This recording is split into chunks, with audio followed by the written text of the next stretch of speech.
Good morning, everyone. Thank you for coming today to the Nevada Asian American, Native Hawaiian, and Pacific Islander Economic Summit. My name is Cherry Destura, and I am the White House Initiative on Asian Americans, Native Hawaiian, and Pacific Islander Region 9 Southwest lead. Our purpose for our economic summit today is to engage in an interactive discussion about the economic priorities, challenges, and opportunities for the AA and NHPI communities in the region, learn from federal agency and state officials about available resources and programs, and hear from community stakeholders about current trends and experiences. This is a reminder that this event is closed to the media. And so what I'd like to do is introduce our Executive Director, Crystal Kai. Crystal Kai is the Executive Director of the White House Initiative on Asian Americans, Native Hawaiians, and Pacific Islanders. In this role, she is responsible for directing the efforts of the White House Initiative and Presidential Advisory Commission on AA and NHPIs, and advising the Biden administration on the implementation and coordination of federal programs as they relate to AA and NHPIs across executive departments and agencies. Prior to joining WHIAANHPI, Crystal worked on Capitol Hill for a decade, including serving as Executive Director of the Congressional Asian Pacific American Caucus, CAPAC, for 8 years. She previously held positions on the U.S. Senate Committee on Indian Affairs, the State of Hawaii, Office of Hawaiian Affairs, and the National Japanese American Memorial Foundation. Crystal was born and raised in Hawaii and is the first Native Hawaiian to ever lead WHIAANHPI. So please have a warm welcome for Crystal Kai. Thank you. Well, aloha and good morning, good afternoon, everyone. It's such an honor to be here with all of you today. I first want to start off by thanking Governor Steve Sisolak, as well as Congresswoman Dina Titus for being here with us today, as well as all of you.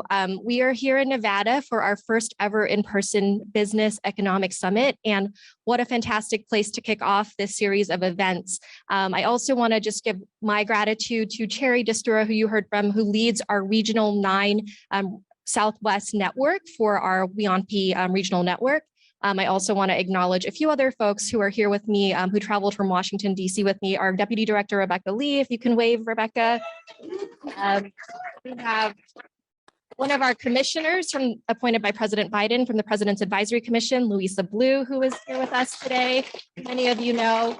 And then we also have two of our national co-chairs for our White House Initiative Regional Network, Paul Chang and Ben Raju, if you could both wave.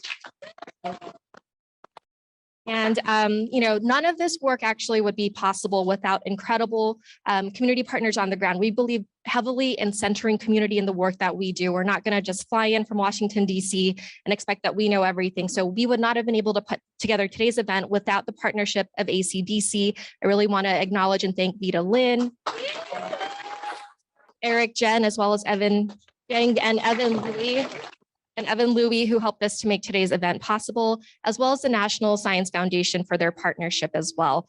We are here today, as was previously mentioned, to ensure that local resources and state and local and federal resources really are truly getting into the hands of our Asian American, Native Hawaiian, and Pacific Islander community. And as was mentioned by Cherry, I grew up in Hawaii, and we fondly refer to Las Vegas as the ninth island, just due to the large amount of Hawaii transplants who now call this beautiful state home. And the fact that, statewide, Asian Americans, Native Hawaiians, and Pacific Islanders make up over 10% of the state population is truly phenomenal. And we actually are going to be hearing, because of that, as was mentioned, I used to work for the Congressional Asian Pacific American Caucus. So Nevada, your state senators were actually some of the first outside of the state of Hawaii to join that caucus because of the large and vibrant AA and NHPI population that lives and resides here in Nevada.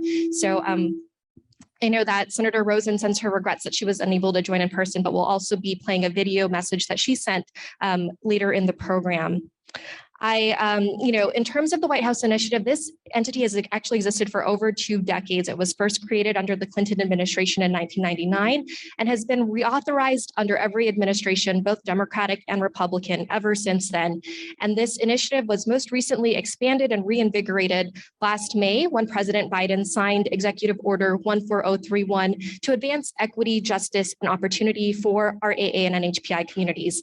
And we know that this work is truly more critical now than ever, given the really alarming uptick in anti-Asian hate and violence we have seen over the course of the pandemic, but also due to the disproportionate health and economic impacts of the COVID-19 pandemic on so many Americans, including our AA and NHPI communities. And so, again, we really want to serve as a resource to all of you.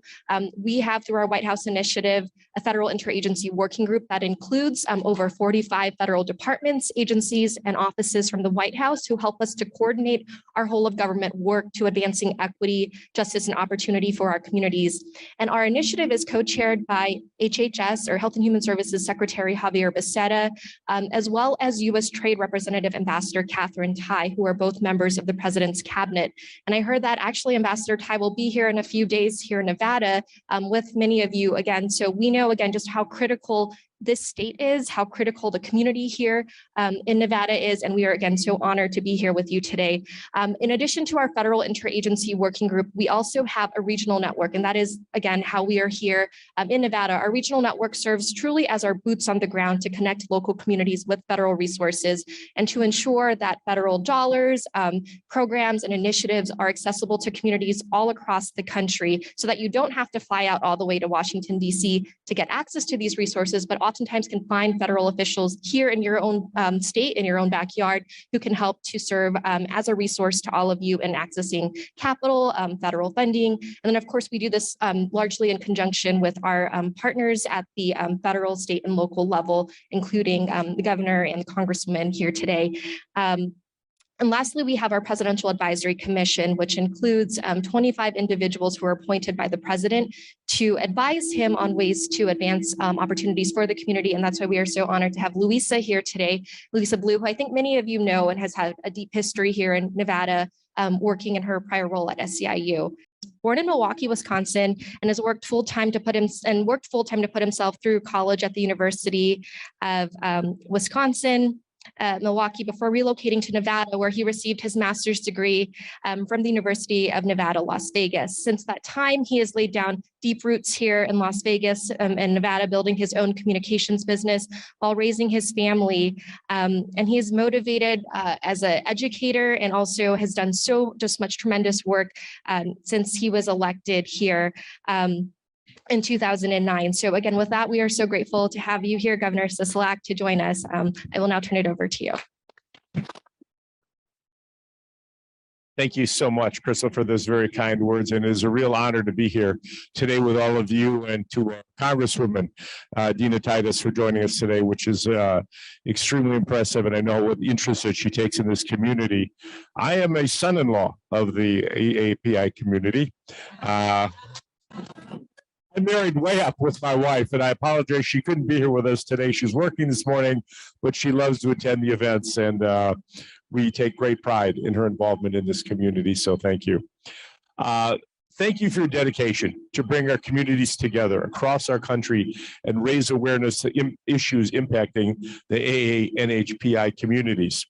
I'd also like to thank the Small Business Administration for organizing this critical event. And thank you to the Nevada Department of Business and Industry for hosting us here today. Director Terry Reynolds, I don't know if Terry's here, I think somewhere. No, thought he was going to be here. Okay. Director Reynolds leads a great team in my office, and I'm glad to have some of those folks here with us today. Nevada is on the move, and we're moving forward, and we're moving forward steadily and rapidly. We have more jobs today than we have ever had before. We have surpassed our pre-pandemic level for jobs. We are very proud of that. I'm so proud of the people in this room who have taken action the last 2 years to help us recover from the economic devastation that this pandemic has brought to our state and to our residents. More people are going to different jobs now in different industries, making our economy stronger, more diverse, and more resilient against anything that will come our way in the future. We're not stopping here. There's so much more to do. We need to make sure that our economy works for all Nevadans, and I mean all Nevadans, regardless of your race, your ethnicity, your religious beliefs, whatever it might be. Nevada's economy will work for everyone. And we need to prioritize our funding to find solutions to impact our diverse and underserved communities. It's important that everyone have equal access and equal opportunities. If you know me, you know that the AAPI community is near and dear to my heart. My wife, Kathy, is a successful business owner in this community, and she is a very proud part of the AAPI community. Her experiences, her challenges, her successes, mirror many of those in the AAPI community, and we're always looking for ways we can support this community. I'm excited to hear from all the community members here speak regarding their ongoing issues facing their businesses and ideas to solve them and help more families find success. On a personal note, I want to add two things to my prepared remarks. First off, we need to stop Asian hate. My wife has taken the lead on that. This community has suffered more than any other community has when it comes to the hate that is permeating our society right now. When I listen to my mother-in-law and I hear the stories about she gets the comments and the looks, and it breaks my heart to hear that. It breaks my heart to hear that and know that you have my commitment. I know you have the Congresswoman's commitment to do everything in our power to stop Asian hate and to make sure everyone is treated with fairness and with equity. And then also to the community for reaching out during the pandemic. I cannot begin to thank you enough. You had food banks that handed out food. You were still distributing testing kits and providing vaccines for those who choose to take the vaccine and take the booster. And we encourage everyone to do that. But without your support, we would not have made it through the pandemic as quickly as we did and as resiliently as we have. So I want to thank you for your participation in helping us fight the pandemic that we have been facing. So now it is my pleasure to introduce our Congresswoman and my friend, who I've got to make a plug here. We need desperately back in Washington, D.C. So everybody that's here recognize the fact I need her back there. We all need her back there. Congresswoman Dina Titus. Well, thank you very much. And thank you, Governor. I need you back too. So we're a good team, as we are with most of the people in this room. I look around and I know so many of you. We have worked together with the Washington office, with SEIU, with so many of the businesses and the organizations represented here. I know what you do. I appreciate what you do, but it was only in the earlier speech this morning that I learned how to pronounce the acronym. So I was trying to get my head around all those letters, and now I know how you do it. So thank you for that. Just to tell you what's going on in Congress, and you'll hear a lot more about this from our federal partners, as there is a real recognition of the contributions made by the AAPI community. I certainly do. You are in the heart of this. There are more members of Congress who come from this community, who are championing, who have been here, Ted Lieu, Grace Ming, a number of my friends and colleagues. And they come right here to District 1 because this is the most ethnically diverse district in the state and one of the most diverse in the country. And it is the AAPI community that is the fastest growing here in Las Vegas. You have an impact on our culture. I've been to so many food festivals. I mean, it's starting to show, but it's a lot of fun. Culturally, the impact, economically, the impact, and politically. This is a group that's been a kind of a sleeping giant that's now gotten much more engaged. So you are having an impact and making a difference, and meetings like this just serve to kind of lift that up. Some of the things in Congress, the governor mentioned the hate that's there. We certainly saw that increase after the pandemic, and we took action. The House passed, and then the Senate did an anti-hate measure that acknowledged and recognized the Asian community and set penalties for those who engaged in those kinds of hate speech or action towards members of the community.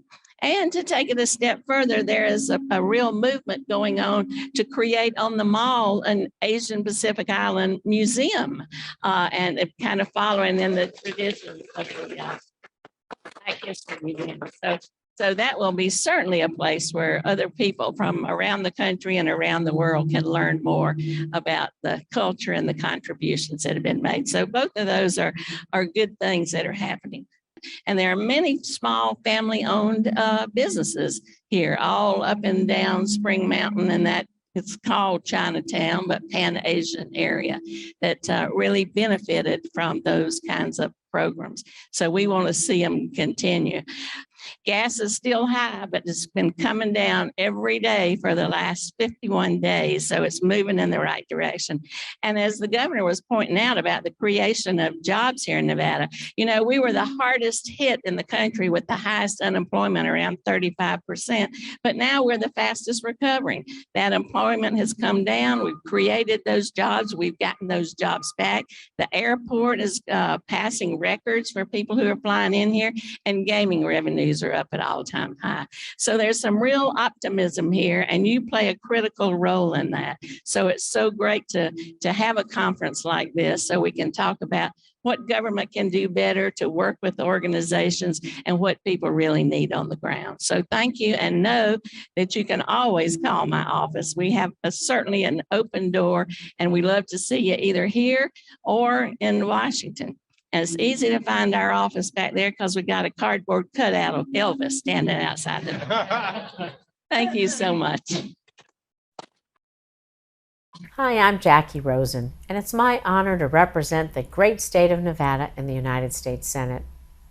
I'd like to start by thanking Crystal Kai and the entire team at the White House Initiative on Asian American and Native Hawaiian and Pacific Islanders for hosting this important discussion. I'd also like to thank all of the panelists for taking the time to participate in this discussion about the economic priorities and the challenges facing the AA and NHPI community. Asian Americans in Nevada are part of the diverse community that makes up the rich culture of our state. And Nevada, we're proud to be home to one of the fastest growing AA and NHPI communities in the nation. But when COVID hit our state, AA and NHPI workers were disproportionately impacted, leading to some of the highest unemployment percentages in the state. That's why I've been working in Congress to help our state's economy bounce back, create good-paying jobs, and support our small businesses. Nevada's lucky that over 20,000 of our small businesses are owned by AA and NHPI Nevadans. And as a member of the Senate Small Business Committee on Entrepreneurship, I've been fighting to provide these small businesses with the resources they need to recover. I fought for a year to raise the cap on economic injury disaster loans, and I'm proud to say that last year, the Small Business Administration raised the cap to $2 million, offering small businesses additional financial aid to keep their doors open during this difficult time. And this is just one of the many ways I'm working to support our state's economy and address some of the economic challenges facing the AA and NHPI community. I'm also working to pass bipartisan legislation to support student entrepreneurship at minority-serving institutions like UNLV, which is designated as one of the only few Asian American and Native American Pacific Islander serving institutions in the country. I look forward to continuing to work alongside all of you to highlight this critically important community, combat anti-Asian hate, empower AA and NHPI Nevadans, and help grow our economy and our nation's small businesses. We'll do it together. So thank you, and enjoy today's discussion. Thank you, and it's an honor to be with all of you today. Governor Sisolak, Congresswoman Titus, Crystal Kai, distinguished guests, thank you for the opportunity to speak with you today. Just want to introduce myself, and you all know the great work of the Small Business Administration. I'm the Regional Administrator for the Small Business Administration in Region 9, which appointed by President Biden on November 18th, actually, in 2021. And the region covers California, Arizona, Nevada, Hawaii, and Guam. We have 4 time zones. So I like to say that the sun never sets on Region 9. And we are always working to make sure that our small businesses are thriving. We have an amazing team here in Nevada, and I'm going to talk a little bit about that because you all will hear from Saul Ramos later. And, you know, when people talk about the federal government and that people don't work as hard, perhaps, here in Nevada, I know that Saul has been answering his phone, especially during COVID, at 11 o'clock at night, making sure that people were getting the information. And not only that, but building the strong partnerships with all of you here today.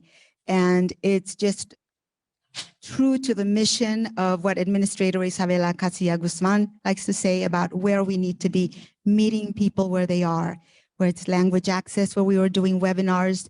We even did it in Chamorro, making sure that people had the resources to get the benefits, the assistance that they needed to make it through this pandemic.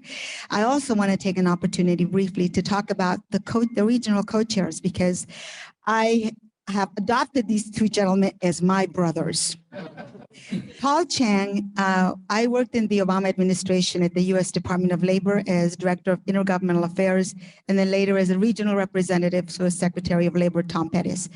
And Paul and I worked so closely on so many issues, from wage theft to human trafficking, making sure that, you know, communities were not taken advantage of. And when I heard that he was a regional co-chair, it just warmed my heart, because it extends the work that the federal government is doing in making sure that vulnerable communities are taken care of and that we are working together. And of course, Ben Raju, how cool is it to work with him as well? Because, you know, we have cloned him. I don't think he sleeps. He was doing all this great work in Los Angeles, but not only is their heart in the community, but they have an entrepreneurial spirit that you don't see a lot, because we're always thinking of, okay, we're going to do that. We're going to reach out to this person. We're going to do that. He's like so fast that sometimes the next thing I know, it's an hour, and we've been talking about planning things for our community. So please know that you have huge champions in Ben, in Paul, in myself, in our administrator, Isabela Casillas Guzman. And I am so excited to see so many friends that I've met as I've come back to Nevada a couple of times. And thank you for all you do. We have a strong partnership.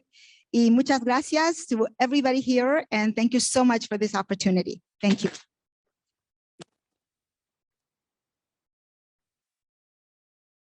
Thank you, Elvie. And next, what I'd like to do is introduce Vida Lin, founder and president of Asian Community Development Council. We want to thank them for their collaboration for this event today, along with the National Science Foundation. Good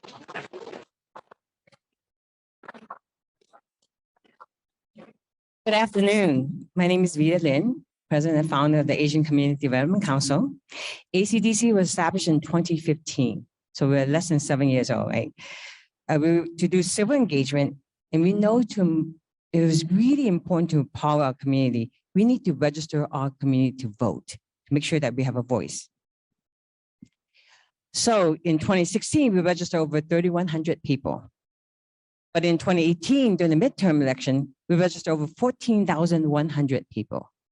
And even during the pandemic, we still registered 6,000. And 42% of it was done virtually. So year to date, we have registered over 35,000 people. I'm sorry, I have amazing staff. I can call Eric out and say, thank you, Eric, for doing those work. Make us look good. And in 2020, during the pandemic, ACDC was tasked to do more direct service to the API community. And these are the list of services that we did. We opened a culturally sensitive food distribution to distribute food to 19,050 AAPI individuals. We gave out over 746,500 pounds of groceries to our community. Each of the box weighed about 100 pounds, and we do it 3 days a week. So every week we call them to come back every month to pick up food. We organized a holiday food drive, pickup drive, and passed over 919 boxes of food for family in 1 day.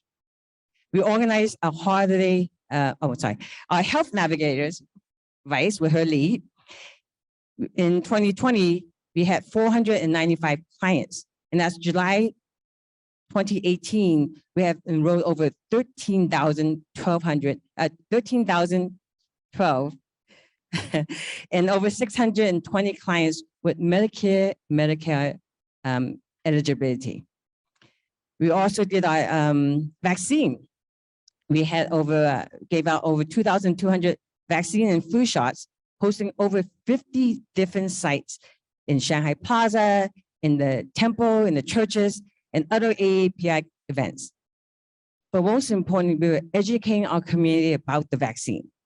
And with the help of the Governor Sisolak, thank you so much, we were able to get 100,000 kits.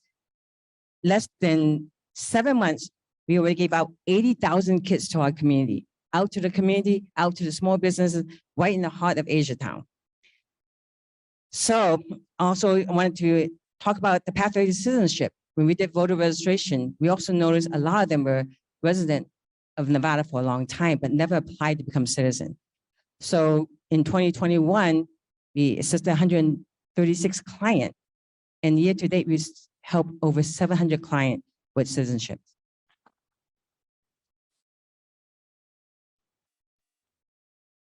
So this month, we opened a medical clinic. It's called the Healthy Asian Pacific Islander Medical Center, HAPPY for short. So we got ACDC where we rock, and we got happy to make you healthy, right? So we really do have some amazing staff that makes things happen. And I want to highlight some of the programs that we have. And in closing, I want to say how excited I am today. I'm looking around and say, it is important that we have the WHIAANHPI Economic Summit here, so we can open that dialogue and bridge that gap to be able to educate, connect, and empower our community. Thank you.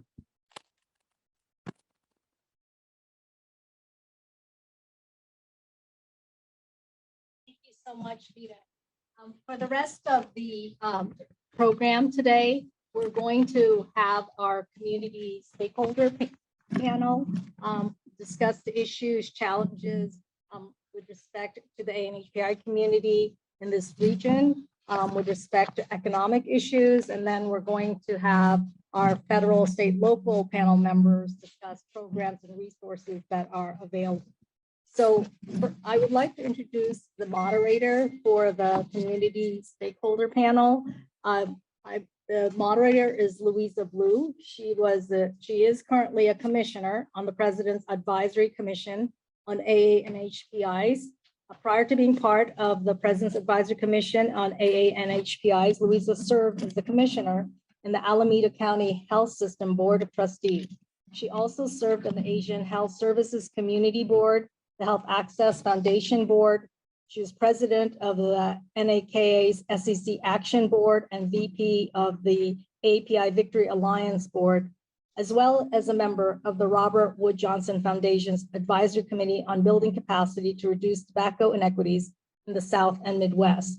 She's dedicated the last 4 decades of her life to organizing and advocating for workers' rights through the union. As a union leader, she has been at the forefront of making racial and immigrant justice a priority for the union. Louisa served as an executive vice president for the Service Employees International Union. From 2016 to 2020, she was the highest ranking API elected union leader in the country and the only Filipina elected in the union movement at an international union. So please welcome Louisa Blue, and I'd like to ask the community panel stakeholders to come up and sit at the panel table. So while the panel is getting ready to speak, I just want to say it's really good to see people here, because Las Vegas was my home away from home for about 5 years. 5 years? About there, from 2015 on. So it's really good to see familiar faces. So in terms of this economic summit, there's going to be a lot of information that's going to be shared with everybody. And I hope you take advantage of the expertise of not only this panel, but also the government panel that'll be coming up after this. So I am going to try to make up time and go very quickly. If you have questions later, just tag one of us people from the White House so that we can get your questions and hopefully answer them later. So first, I would like to introduce Eric Jang. Say hi, Eric. Okay, so Eric is a director for ACDC, and he's been here for a while. I met him in 2016, and it's glad to see you again. So the first question I have for you, Eric, is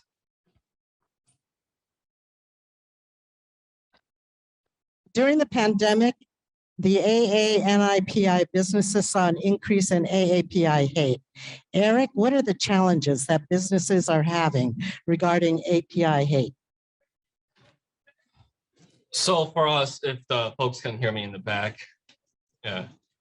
Okay. So I think for us as a community advocacy and community service organization right here, a lot of time, like Vida said, the food bank that we're doing, the helping small business to get on this, but while facing the triple threat of this pandemic. The first one is the public health that every community with health equity is facing already. The second one is the economic one, and we're very fortunate in Nevada, we are having a strong recovery. But then third one, I think that is what the rise of anti-API hate, the irresponsible rhetoric from the last administration of trying to blame on the minority for Asian community. And we see that we have a lot of, for businesses being harassed or our customers going there and hearing those rhetoric.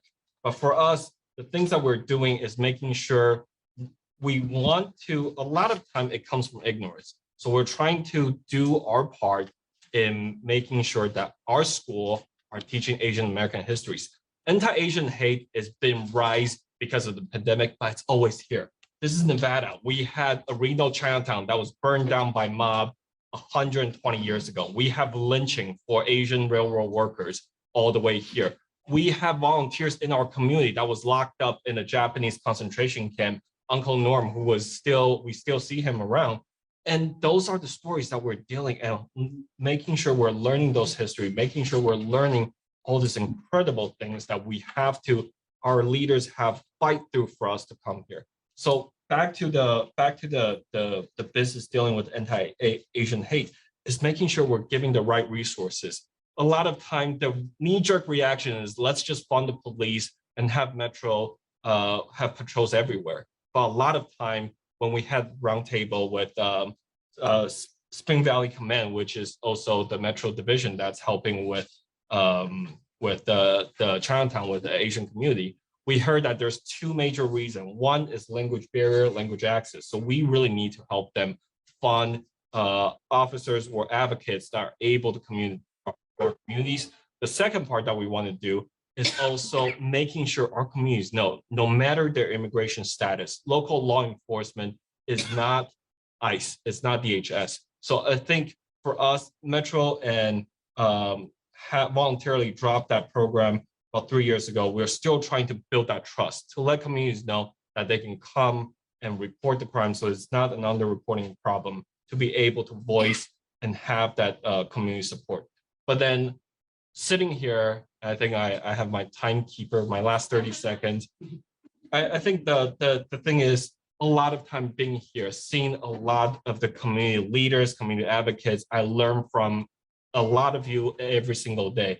Is there folks from the Chinese community, the Filipino community, the Chinese community, the Korean, the Vietnamese, the NHPI community, the South Asian community, the Southeast Asian community that's looking out for each other, fighting for resources, fighting for solidarity. And as together, the AA and NHPI community are also stronger, not only together, but also with the Black, Indigenous, and the Latino community here in Las Vegas. That's what makes us your home away from home. That's the home means Nevada to us. And I think that's something I'm really grateful for, especially sitting here and seeing a lot of you that we're doing this work together. So thank you.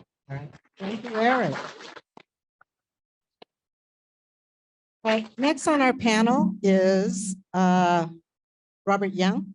He's the Executive Director of the Asian Chamber of Commerce. Robert. He's going to talk about labor and staff shortages within the business community. Good afternoon, everyone. because of this session, I met a lot of phone calls. We have a lot of small business owners, and there are so many challenges right now after pandemic. But the two things that really are more common among all of them is that number one is inflation, and number two is the labor. For some reason, they cannot find the qualified employees for their business. Now, inflation looks like it's still very high, and we are hoping, I think there was a bill in Washington, D.C. that can come down. And that's all I have, inflation and employment. Thank you. Thank you, Robert. Next, I'd like to introduce Janie Lau, sorry, got that right. Janie Lau. Janie is from the Nevada Small Business Council and works closely with the National Asian Pacific Islander American Chamber of Commerce and Entrepreneurship. And she's going to focus her remarks on small businesses and entrepreneurs. Thank you, Commissioner. Before I answer her question, I want to see how many of you are entrepreneurs or own small businesses? Can you raise a hand? In fact, I want you to stand up. Stand up. And can we all give a round of applause?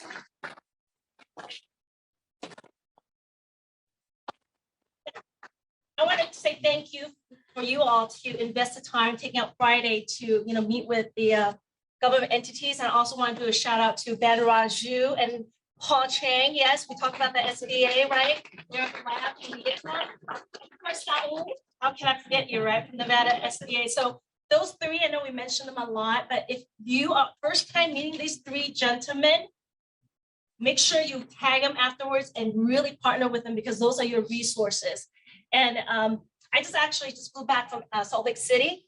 We, as Commissioner had mentioned, Nevada Small Business Council actually work very closely with the national AA and NHPI, Crystal, hi, Shirley, say hello.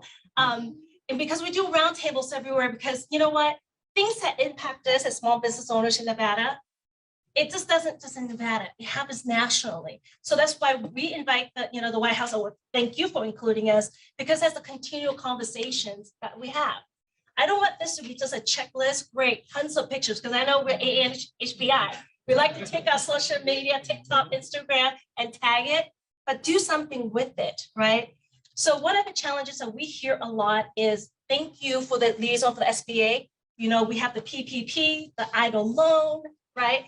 The RRFs. Who are my restaurateurs? Magnolia from thank you. That was great, right? The struggles are real, right? But because of the resource that we have and the partnerships that we have, I'll tell you, Ben takes my call and I apologize.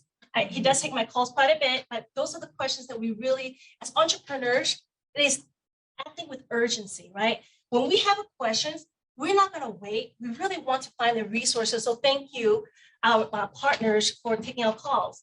The other ones I hear, the ERC, how many have actually applied for the employee retention credit here for businesses, right? Those are great because of the IRS.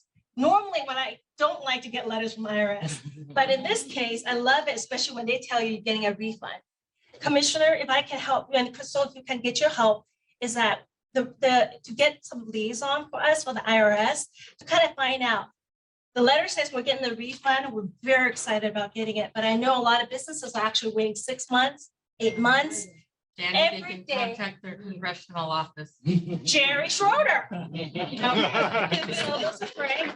But if we can, that would be great because those are the urgency that we really need. Because every day the money is sitting out there. It's just, it helps the businesses. So I want to thank you all for taking the option. I want to thank the ACDC for hosting us. I mean, did everybody have your food today, the drinks? Those are small business owners. So thank you so much for supporting those AA and NHPI.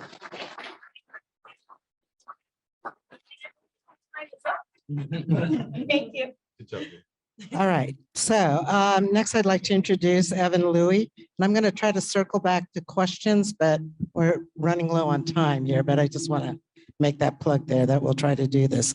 So I've known Evan since 2016, doing some work within the political arena, but also within the community. He's chairman of the board of WHIAANHPI Nevada. So Evan, his topic will be the challenges that businesses have working with federal, state, local agencies. So what are the particular challenges that business have in working with these agencies regarding the resources that are available to them? Well, hey, first of all, thank everyone for attending on a middle of the day on a Friday. And just working a lot with the Asian American Pacific business. I don't know if Vince Kiana made it here, but he might have not, but he is actually Filipino. He also handles Clark County business licensing. And a lot of you that are not familiar with the process, I just want to mention things that are important. So I represent the largest karaoke in the United States. It's actually common karaoke here. We didn't even know that there was an ordinance that youth are not allowed to be in karaoke venues or minors. So we had to actually work with our county commissioners to create a new ordinance that affects the entire industry in the state of Nevada. I know the governor's not here right now, not to bash him, but we actually had a directive that banned all karaoke in the state. And we were the only state in the United States that actually had that, because CDC recommended during COVID that the respiratory molecules could spread COVID. So we had to work with Clark County, Southern Nevada Health District, medical advisory teams, BNI, and all these other agencies to actually create the new health and safety protocols for all karaoke businesses in the state. Now, this is why it's important as entrepreneurs that you have to be involved, whether it's your licensing, knowing what compliance it is. Another client I represent actually is XPOT, or are you familiar with XPOT, the Chubby Cattle here? I'm sure you all know. Oh, yeah. A great hot pot restaurant. They're actually in Forbes magazine as top 30 under 30. We were just there last night. Chris paying actors here from Crazy Rich Asians, but anyways, you know, they are in Forbes top 30 and 30, but currently they're going over an issue with USCIS. The main partner, Habin Yang, is going to respond to USCIS that within 30 days, if he doesn't provide a valid, strong response to his case, he will be deported. And that is a major issue because it's a $100 million enterprise with 500 employees, now expanding to 1,000 employees in 10 concepts across the country. So these are things that are impacting our entrepreneurs. On the state side, Sunny Venuta is a great example of helping things. There's actually another business that had to get their application approved for mortgage licensing. Sunny stepped in, helped kind of push the staff to get it approved, and in a week got approved. They were in queue for what, a year and a half or something, Sunny? Yeah. And, you know, so these things are important, but we understand that the federal and state agencies have staffing issues. It is important to get engaged with your congressional office. You have Jerry here from Congresswoman Sisolak's office. Dina Titus is actually, his office is helping us with another case. But, you know, SBA is another agency that's really important. There's a Shuttered Venue Operator grant, which a lot of our venues were applying for. I think there's one here that actually applied for that. There's, I think, $3 billion left in that fund, right? But yeah, so these, I hope that all of you learn, if anything, to engage with these agencies at any level, city, county, state, federal, to help your businesses thrive and make an impact, and even shape a lot of the legislation in the state that affect your industries. Thank you.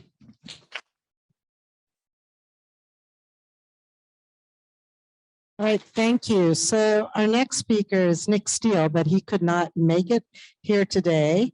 I think he's stuck because of the airplane. Something happened. All right, so taking his place is Angelica Velarda, and Velarda is a commissioner of the Nevada Commission on Minority Affairs. So Velarda, how can the federal, state, local agencies work together to continue to assist these businesses in the region? Some of the folks have already mentioned it, but you know, from your standpoint, how can we get it done better?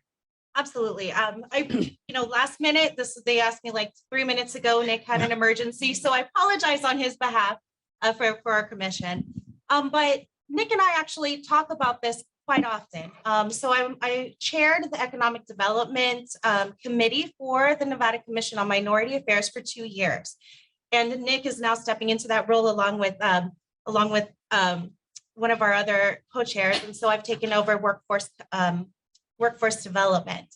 But through that commission, we worked very closely with the Federal Reserve, and we talked about different issues that were hitting and affecting us, especially as minority businesses.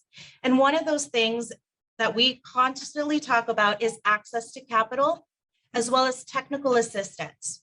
So from the work and the outreach that we've been doing, I think a lot for the federal and the state and the local coordination, we really need to start making those connections between access to capital and filling the gap or closing the gap between our community services and our small businesses, having access and knowing how to navigate that path to access those federal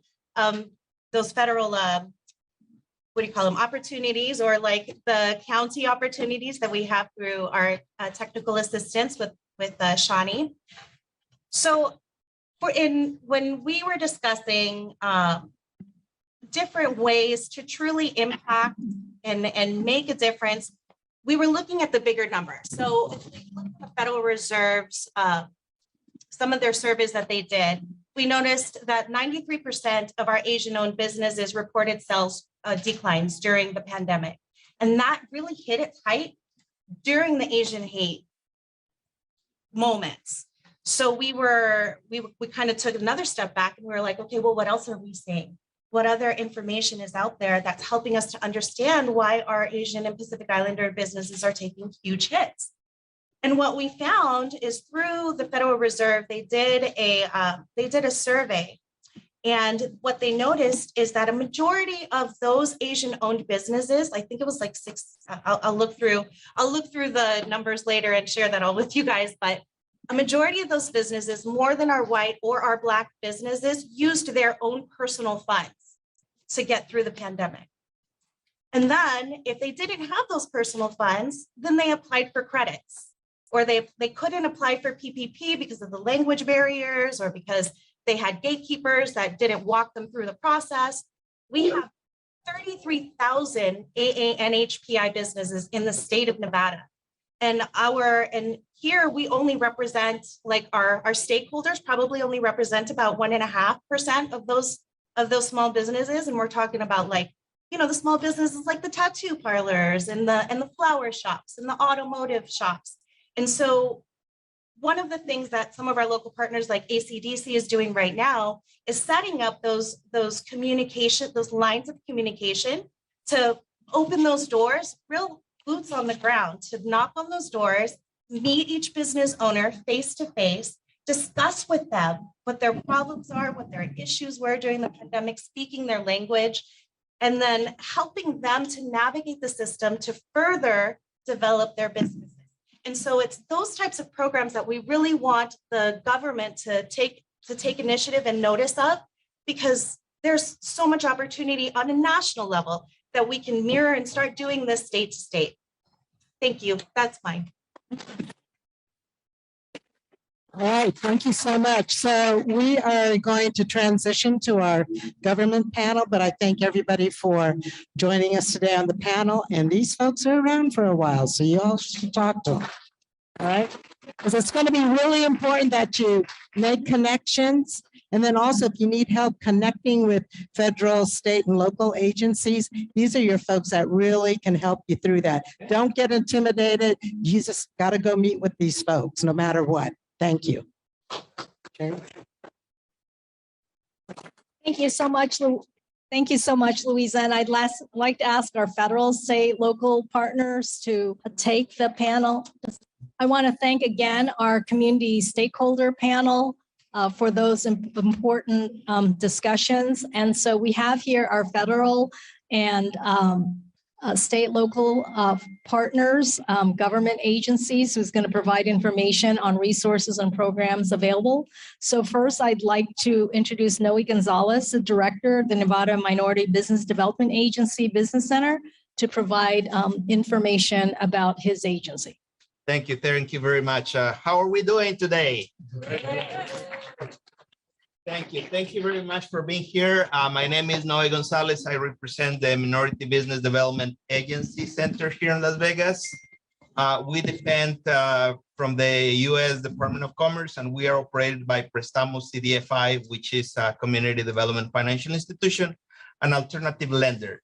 Thank you very much for your applause, but I want another round of applause for every single people that attended this event today. Thank you very much for being here. Thank you. Especially thank you very much to the small business owners that are right here, because you are the backbone of our economy. I don't want to go into numbers because I don't have them right here at hand, but the most jobs created in the United States is not the mega corporations, is the small business owner that probably is on a small restaurant that gives employment via W-2 to several cooks and the cashier and why not. So that's very important. Now, what we do at the Nevada MBDA Center, basically what we do is we assist the small business owner that wants to grow and thrive in 3 specific areas. Now, I want to clarify this before that. The criteria for us to take a client and provide services is that it has to be a ethnic minority owned businesses generating $500,000 or more on revenue and has been at least 2 years in operation. However, since we launched last year, and because we were already on pandemic, we have been taking every single client that knocks our door. If for some reason we don't have the resource, we are going to redirect that client to the correct resource. That might be technical assistance, SBA Prime, maybe it's going to be SBDC, maybe it's going to be a lender. Now, I want to talk about the 3 specific services that we provide the community. Number 1, access to capital. As another panelist mentioned here, PPP was pivotal for saving so many businesses here in Nevada. At the time I was working directly with Prestamos CDFI, working with Saul Ramos. I said, somebody says he used to work at 11 p.m. or something. Actually, I remember having a conversation in the darkest days of the pandemic at 3 a.m. trying to save a business right there. So now there is no more PPP, but now there are still certain incentives on the fiscal side that you can take. And also, if your business is in good shape, you might also want to go for a loan. We can also provide assistance. We do not deploy funds ourselves, but we can get you into the right track with the right lender, depending on what is the project. And why is that? Sometimes people goes for a loan and gets rejected. And why is that? Sometimes it's not that your project is bad or that you don't qualify, is that maybe that bank doesn't have the appetite, that's the word we use in the industry, for that particular project. Or maybe your package was deficient, as bankers wants to say. We can get you by the hand while you're through the process, provide you with assistance, and if there is a deficiency, maybe on operations or revenue, provide you assistance with that. Number 2, we also provide assistance for access to contracting opportunities with all levels of government and prime contractors. How that works, let's go to suppose that, for example, you own a small company that, I don't know, you maybe do concrete, and you want to go for federal contracts, or you want to go with some other opportunity right there with prime contractor, we can guide you through the process so you can access those contracts. Number 3, technical assistance. If you think that your business is struggling, especially because after the post-pandemic economy, we have a more digital market out there that prefer other means to get in contact with your business, digital means. We can also provide you with assistance with that, with basic financial literacy, and we can also help you with any other form of technical assistance that you might need. My information is not there, but you can see me after the event. I can provide you with my contact information. Thank you very much. Thank you so much. Now I'd like to introduce Marcel Scherer, Deputy Director, Nevada Department of Business and Industry, to provide information and resources available with his agency, and also to thank him again for the wonderful accommodation here for the I need to stand up. I'm sorry. What happened with my visual here? I communicate visually, otherwise I can't. Anyways, and on behalf of the Director of Business and Industry, the Governor and the BI team, we want to welcome you to this place of collaboration, services, innovation, and celebration. And that's what we are celebrating today, the small business sector. The Department of Business and Industry is a far-reaching organization, as you can see over here. We cover a lot of areas, including consumer affairs. If you and I are in real estate, we need to be licensed and regulated. If you and I sell insurance, we need to be regulated. If you and I drive Uber or Lyft, we need to have license and be able to be regulated also. So as you can see here, a far reaching organization. Now, having said that, yes, we are in the area of connecting resources, educating individuals, working with the community. But today I want to just show you a couple of things that we have done, and that's the next slide, which is the roadmap. This was created so micro and minority businesses can have a hub of information of all the wonderful resources throughout the state. Over 300 links here. Many of your organizations are here if you are in what we call the business support ecosystem. So if you are wearing this in your mind, make sure that today you walk away wearing this in your heart, because you are social entrepreneurs and social navigators. And that is a huge responsibility to connect micro businesses and minority business with the right resources. And when I say that is 245,000, please take note, 245,000 solo entrepreneurs in Nevada, 1 to 19 employees, about 45,000 small businesses in that category. So that is huge amount of individuals who need access to resources. What are we doing today? We have worked very closely with Sunny when he was at the Asian Chamber of Commerce to produce the roadmap in Chinese, Korean, and Tagalog. So I'm okay, I think, in terms of minutes. I don't see there my minutes. I am good. Righty, all right, okay. So if you access the website of the Asian Chamber of Commerce, you can find this information there. And that is a beginning, okay? Because we sometimes assume that people speak the language of commerce, English, everywhere. And that's not the case. Some people know English, some people understand English, and some people comprehend English. But the people who are there at I know English need the information in other languages. And therefore, we have launched in June what we call a select language tool. Here's the challenge for any one of you. What does that say? 1 minute. I think on purpose, I am not wearing my glasses. Here's the challenge for all of you. Look at your website. If it doesn't incorporate a select language tool, please, I beg you to consider adding that language tool to that website. Google Translate has over 100 languages. Easy to do. Still, first and foremost, is the language of commerce, but people need access to the information that way. So please help us with that challenge. And I think I'm out of time. Help us with that challenge and wear this idea of resources in your heart. Thank you so much, everyone.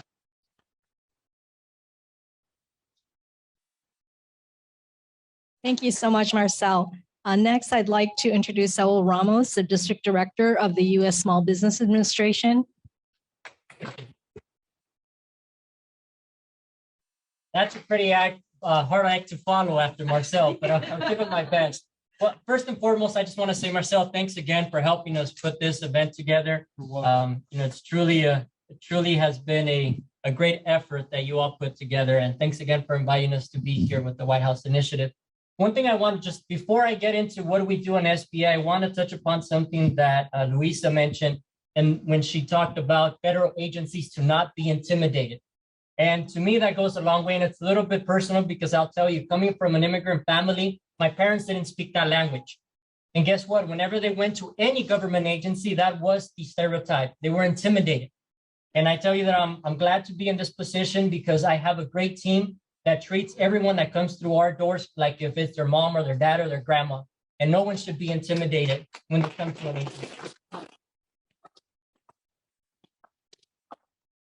And I say that because my brother from another mother, Marcel and Sonny, and many folks that are in this room, Commissioner Wyatt, Maisha from Minority Affairs, and the commissioners here, we're really striving, if not doing, and putting those words in action, starting with the language. Again, my parents didn't speak the language and it was intimidating. And when you speak to someone in their language, you're right, you go to the heart. It goes beyond, there's a whole different level of connection. So I say that and going now into SBA because SBA is the federal agency that's here to help you start, to grow and to expand. And most recently to recover your business, right? For those of you that are entrepreneurs, you heard a lot about the PPP Payment Protection Program, and we didn't do it alone. There's lenders here in this room, and if you will raise your hand, there might be a few lenders here. They were really the boots on the ground that were delivering those benefits to you and each and every one of you. So again, SBA is a federal agency at any level that you need support, whether it be counseling, whether it be financing, whether it be getting into government contracting. Reach out to us. We're a phone call, we're a text away. We want to be a resource to you. We want to help you. And again, please don't be intimidated. That's our job. We're here to help you. And if we're not doing it, we're not doing our job. So reach out to us. And again, once again, thank you so much for allowing us to be here. Thanks again, Marcel, and the whole team for putting this together.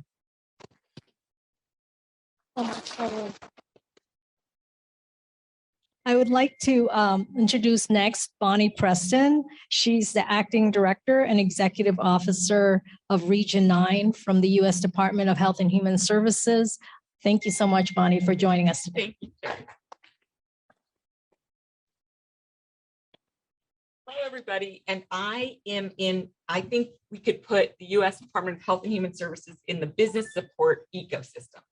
So everybody, and especially small business people, face the challenge of getting good health care for their employees. And a lot of times in small business, your employees are your family. So it's especially on your minds, I'm sure. So I joined HHS in 2012 to help implement the Affordable Care Act, which is really the biggest thing that's happened in healthcare in this country since 1965 when Medicare and Medicaid were passed. So really wanted to see how far we could take that bill. We knew it wasn't perfect. It's a foot in the door to then really improve until this country has universal coverage for everyone. Because healthcare is a right. And so as small business owners in the state of Nevada, you should know that Nevada Health Link is your Affordable Care Act program on the ground here. So if anybody, and I know I don't have much time here, and as a support in your ecosystem, I don't want to take a lot of time, but I did bring a stack of cards. And Region 9, our offices are in San Francisco. We are your portal to health and human service programs like Medicare, like Medicaid, like community health centers, any health and human service programs that you're having issues with or you think might be able to help you or your business, please don't hesitate to call or email us. So I have a ton of cards we're going to give out here. And then we can also, you can find us on Twitter at Region 9, at HHS Region 9, or and then you can get connected to us through email. So I want to make sure you have a way to get a hold of us. because a lot of the discussion today has been around language access, I wanted to highlight a new proposed rule that came out this week from our department. And it's section 1557 of the Affordable Care Act, which is really prohibits discrimination on the basis of race, color, national origin, sex, age, and disability in healthcare programs and activities. So if you're finding, if there's a health, and all health facilities that get funding from the federal government, which is most, because most health centers take Medicare and Medicaid, they need to post on the wall that language, okay, so they need to make this posting. They need to provide notice of non-discrimination among, with notice of the availability of language assistance services and auxiliary aids and services. So every health care outlet that you walk into needs to post that if you don't speak English and the providers are speaking in English, you need to be provided services in a language that you understand. And this rule also requires entities to give staff training on the provision of language assistance services for individuals with limited English proficiency and effective communication and reasonable modification to procedures for people with disabilities. So this section of the Affordable Care Act was enacted in 2010 when the law was enacted, but we're putting out clarification and it's open for comment until October, because there were some actions taken in the last administration that kind of rolled back some of those clarifications on how that part of the law was being implemented. So please, any questions about that, see me, and if you are in a position that you want to comment on those regulations, please do. The other thing I wanted to highlight that was just highlighted from the Small Business Administration, we, like every federal agency, has a certain amount of contracts that need to go to small and disadvantaged businesses. So don't forget about that as you're looking at growing your business. Can I get, can I contract for this federal agency to provide my services to them? And SBA or us, we can put you in touch with, we have an office at HHS that is specifically about that. So that's my time, and I'm just so happy to be here. Thank you for inviting me, and good luck in getting the job.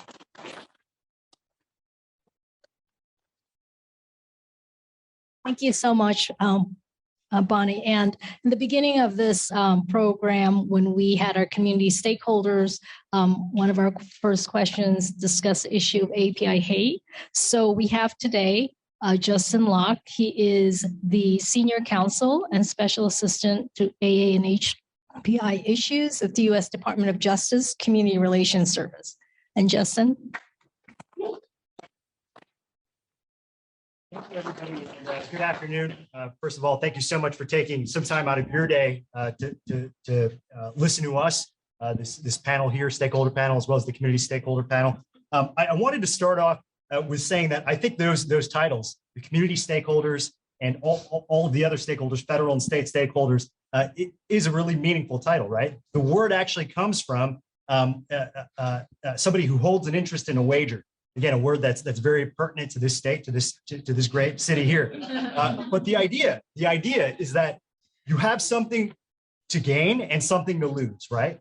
So the community and state and federal and local entities are all in this together, right? We win together and we lose together. And I think that image right there is one that's very powerful and that I wanted to keep in our minds as we go forth. I'm with the U.S. Department of Justice Community Relations Service. We're a very small entity within the U.S. Department of Justice that serves as America's peacemaker for community conflicts arising out of race, color, and national origin. We also have a very important task under the Matthew Shepard James Byrd Jr. Hate Crimes Prevention Act of responding to and preventing violent hate crimes on the basis of not only race, color, and national origin, but also gender identity, sexual orientation, religion, and disability. And so that portfolio, as mentioned in the previous speakers, with the rise in anti-API hate, is one that we're taking very seriously, and that is central to the work that we do. The work that we do at the DOJ CRS, again, under Title 10 of the Civil Rights Act, is not of a litigatory or an investigatory nature. Rather, we are here as a resource to identify community-based tensions and resolve them together through facilitation, mediation, consultation, or technical assistance and training.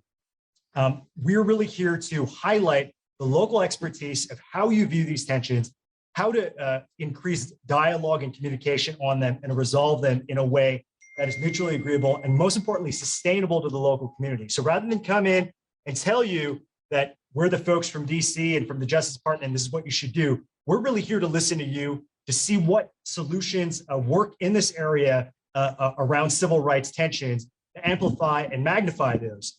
And so when we talk about the intersection with businesses, this is very central to this idea, right? So when you think of the API, the AA and NHPI community, oftentimes all across the country, what comes to mind is a small business, right? Oftentimes that is the face of the community, the laundromat, the small restaurant, the nail shop. This is oftentimes the face of the community. And so when economic hard times hit, and when this is coupled with anti-API bias, discrimination, and hate, the impact on the community is really tremendous, right?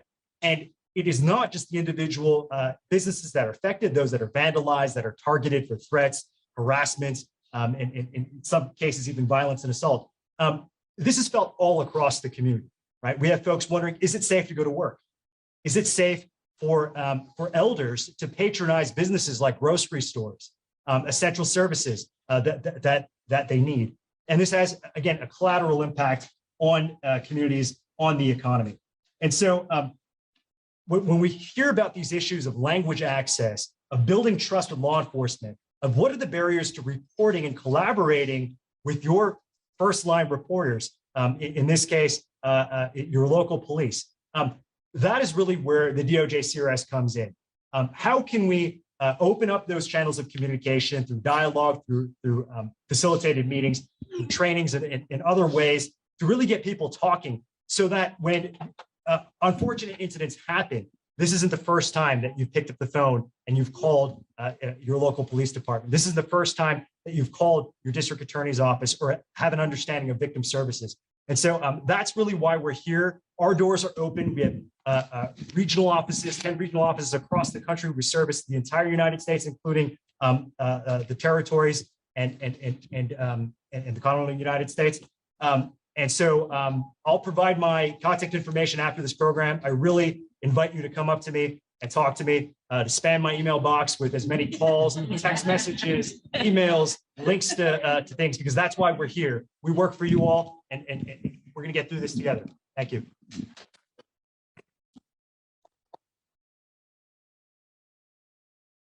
Thank you so much. I would like to thank our federal panels, state and local agencies with respect to their information. They'll be here after the program if you would like to talk to them. I would like to ask them to go back to their seats and also have Crystal provide closing remarks. Thank you so much again to all of our esteemed panelists, both our community panel as well as our state, local, and federal agency panel that you just heard from. Can we give them all another round of applause? And I want to thank all of you for spending your lunch hour with us. We are so grateful again to have this conversation with you. And as we discussed, we want this to be the first of many ongoing dialogues. This is not just a one-time thing. Please know that we are here as a resource to all of you, and that we have people directly based here in Nevada who you can reach out to and who are here in our federal government's Region 9 that you can connect with, regarding resources that you need, whether it's access to capital, information about federal grants, resources, and opportunities, contracting opportunities. Again, there are so many opportunities, are literally billions of dollars flowing out of the federal government right now. And we want to make sure that the Asian American, Native Hawaiian, and Pacific Islander community in Nevada and beyond have access to these resources. So thank you again. One thing I did want to note, I know earlier we were joined by the governor and Congresswoman Titus. I did want to flag this is not a political or a partisan event in any way. So I know that they both made some comments, but I just wanted to flag we are here again as a resource, regardless of what your political affiliation or party may be. We are here to serve all Americans and are again really grateful to all of you. I hope that you can stick around and hear from some of our, if you have questions, we'll be here to stick around.